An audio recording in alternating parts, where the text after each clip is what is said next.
tatanggalin ko itong tinatawag na balancer cover dito sa side ng engine block kasi may leakage. Malakas yung leakage ng langis.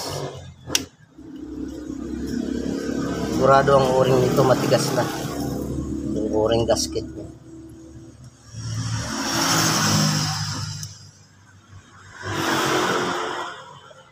Obligado talaga tanggalin yung injection pump. Dito kasi nakapasok yung naka-setting yung injection pump. So ito nasa loob yung tornilyo, hindi madudukot kaya tinanggal ko yung injection pump niya.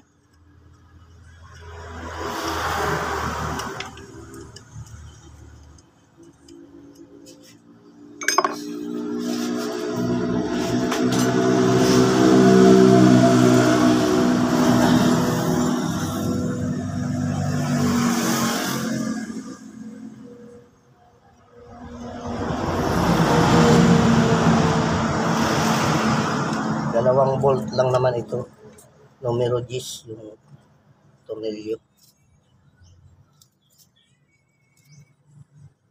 O 1/4.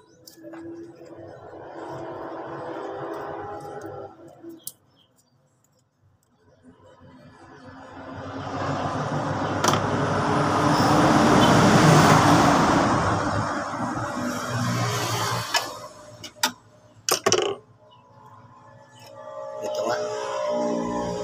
nga. Hindi nga ako nagkamali. Matigas na yung o-ring niya. Parang kahoy na yung o-ring niya. Kaya dito na nalabas yung aside. Pag tumandar, tumatagas dito sa ilalim. Kasi yung o-ring niya matigas na. Bukod sa flat na matigas na yung o-ring niya. Ito.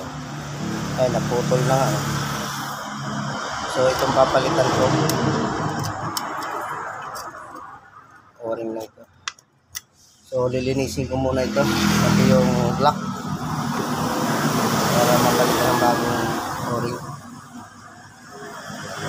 Okay, yan lang muna at maraming salamat. Thank you sa panonood.